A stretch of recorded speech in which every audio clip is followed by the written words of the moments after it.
Hello everyone, this question appears in class 6th NCERT chapter of Understanding Elementary Shapes. This is second question of its exercise 5.5.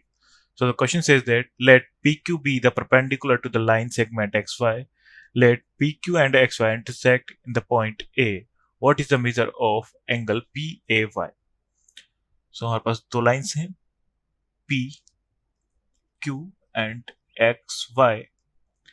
They intersect each other at point A.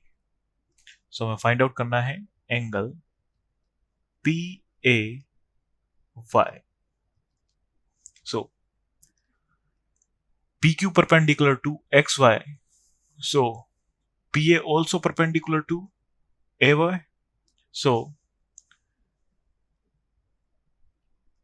PA perpendicular to AY. So PAY is equal to 90 degree.